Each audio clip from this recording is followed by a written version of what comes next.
Durante toda la noche, la policía polaca ha controlado rigurosamente este punto de la frontera con Ucrania. Solo han permitido acceder a los investigadores polacos e internacionales. Ellos son los que han determinado que el misil es ucraniano y no ruso. Aquí les vemos trabajando en el cráter que dejó el proyectil mientras el país estaba en vilo. Las Fuerzas Armadas polacas están en alerta, principalmente vigilando el espacio aéreo, anunciaba el primer ministro Morawiecki al poco de conocerse la noticia, y añadía que el Consejo de Seguridad estaba estudiando invocar el artículo 4 del Tratado del Atlántico Norte, que recoge la consulta a los países aliados ante una situación concreta, pero no contempla aún un ataque conjunto. A esa hora se barajaban dos hipótesis, una la más comprometida, que fuera uno de los proyectiles, casi un centenar, que Rusia lanzó ayer sobre Ucrania, otra que fuera un misil de defensa aérea lanzado por Kiev para proteger su flanco occidental, probablemente un S-300 que habría caído en Polonia por accidente. Perfectamente puede ser una batería situada incluso a medio camino o a 150, 200 kilómetros o 100 kilómetros de la frontera polaca, y que intentara derribar un misil de crucero ruso que tienen un alcance muy grande, del entorno de 2.000 kilómetros y más, y que estuvieran atacando aquella zona. O sea, la explicación es perfectamente posible. Y es la que ha confirmado este mediodía el presidente polaco. Duda y Morawiecki también han dicho que no invocarán ningún artículo del Tratado de la OTAN por este incidente. Oscurecía en Bali y el ambiente era de cena de gala indonesia en el G20. Hasta el canciller ruso Lavrov hacía acto de presencia.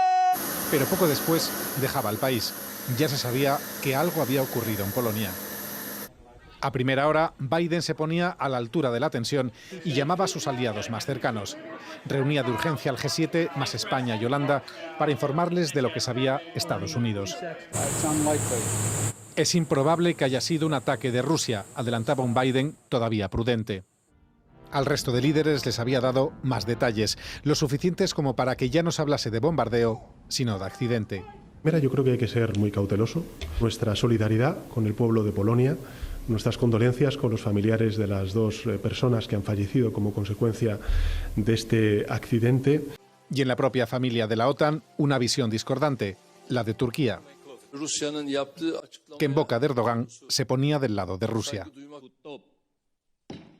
Con incógnitas y cautelas, la cumbre ha avanzado hacia su cierre. En la declaración final, la mayoría de países condena a Rusia por la invasión de Ucrania y critica la amenaza del uso de armas nucleares, pero también constata que hay naciones que no comparten ese punto de vista. Antes de irse de Bali, todos los líderes se han unido para plantar árboles en un manglar, paraje de arenas movedizas y árboles torcidos. En su mansión de Mar-a-Lago, donde hace solo unos meses el FBI registraba en busca de documentos secretos, Donald Trump anuncia que vuelve a presentarse como candidato a la Casa Blanca para derrocar a Biden y a la izquierda radical. Su mandato acabó con sus seguidores asaltando el Capitolio y hay múltiples investigaciones abiertas contra él por tratar de revertir su derrota en 2020 por los documentos que se llevó o por sus negocios. Y después de los resultados de las legislativas, muchos en su propio partido denuncian que Trump ha sido un lastre. Los candidatos que él apoyó, los más extremos, han perdido escaños cruciales. En cambio, el gobernador de Florida, Ron DeSantis, arrolló en las elecciones y su nombre cobra fuerza como posible rival. En las primarias la decisión la tendrán los votantes republicanos. Para muchos, Trump es el mejor. Porque no es un político, es un hombre de negocios. La economía y el país eran más fuertes con él. Pero a otros les gustaría ver un candidato más apto, con más integridad y experiencia, y algunos no sabrían a quién elegir si se presenta DeSantis. Los dos son buenos. Los líderes republicanos han abierto el debate sobre si quieren seguir siendo el partido de Trump, el hombre que sigue polarizando al país. Es una ley de vanguardia, asegura el presidente del gobierno, que pide tiempo. Vamos a ver qué es lo que nos dicen los tribunales, a que unifiquen el criterio y la doctrina, y a partir de ahí tendremos que ver qué pasos dar.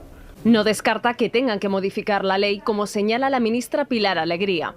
Que si hay que hacer algún cambio para evitar que esto se produzca y sobre todo para conseguir un respaldo mucho más sólido hacia las víctimas, habrá que abordarlo. Desde el Ministerio de Igualdad defienden una de sus leyes bandera e insisten en que el problema está en los jueces. Hay jueces que no están cumpliendo con la ley, que el machismo puede hacer que haya jueces que apliquen de forma defectuosa una ley, que la interpreten erróneamente. Dos asociaciones de jueces, una progresista y otra conservadora, ya han respondido a la ministra. El problema, dicen, es de la ley y no de los jueces que la aplican. Mientras, desde el PP no escatiman en críticas. Tan chapucera, tan negligente, tan soberbia contra todas las advertencias. El error que han hecho es irreparable. Y el vicesecretario popular, González Pons, pide la dimisión de Irene Montero. Además, han presentado una moción de urgencia en el Senado. Quieren que el Gobierno revise esta ley orgánica. Precisamente hoy han condenado a 2 años de cárcel al hombre acusado de difundir datos personales de esa víctima de la manada de Pamplona e imágenes de la violación que sufrió. El hombre ha reconocido los hechos en el juicio de esta mañana a cambio de una rebaja en la petición de pena. Además, deberá indemnizar a la mujer con 20.000 euros. Su ingreso en prisión queda suspendido durante 3 años si no delinque y paga las cantidades establecidas. Con este acuerdo, la sentencia ya es firme. Luego ya en la tramitación parlamentaria, pues hablaremos de las enmiendas y veremos exactamente cuáles son los términos de las enmiendas que presentan los grupos parlamentarios. Pero hablar en abstracto, sin conocer exactamente cuáles son las propuestas, pues comprenderá que sobre hipótesis pues no me pueda pronunciar. Con aplausos, así ha recibido la Asamblea de Médicos de Atención Primaria de Cantabria a sus delegados sindicales. Donde por ahora el acuerdo no parece estar cerca es en Madrid. Tras la reunión de ayer, el sindicato mayoritario, AMITS, sigue valorando la propuesta de la comunidad. 49 centros con atención médica y los demás solo con personal de enfermería. No convence a los profesionales. Lo que más nos cuesta entender y es más difícil de explicar de ese modelo es que si es un modelo para cuidados de continuidad de enfermería, es difícil entender por qué quieren abrirlos por las noches.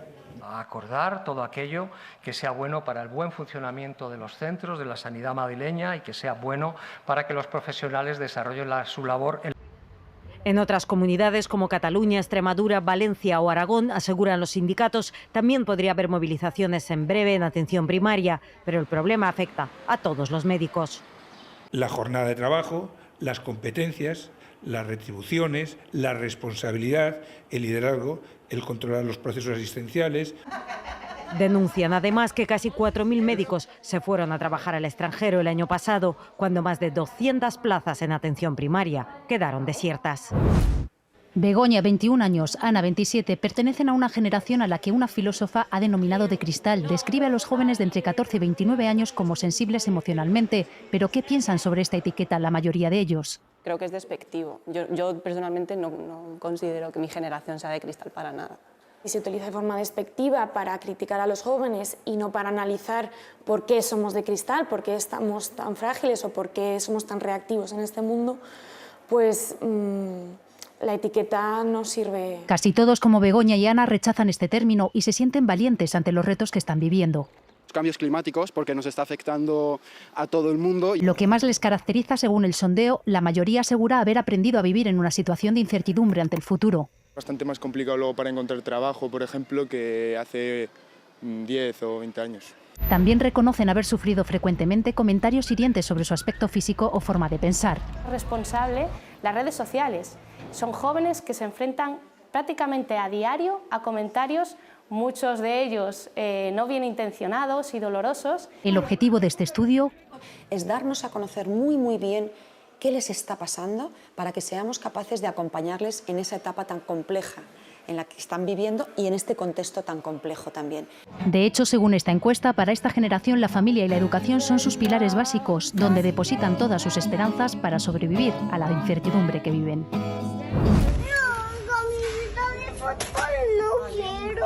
La reacción de Manuel tras recibir una camiseta de fútbol como regalo se ha hecho viral.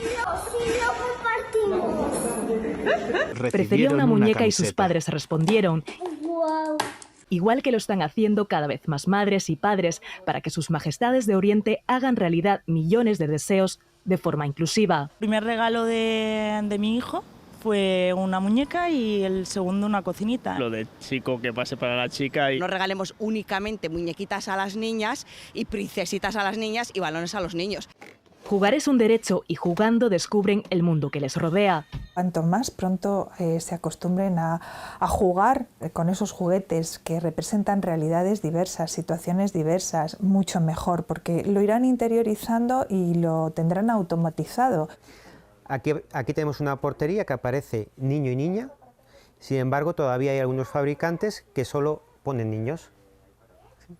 Por ello, la Asociación Española de Fabricantes de Juguetes ha presentado una guía de buenas prácticas, no solo para eliminar estereotipos en las cajas, sino también en la publicidad que impone modas y tendencias. Es necesario que tenga que reflejar también estas nuevas demandas sociales. Papá Noel y los Reyes se gastarán este año cerca de 200 euros por niño. Los jugueteros creen que una vez más triunfarán los juegos de mesa y los personajes de películas, aunque claro... Ellos hacen la carta, los Reyes proveen.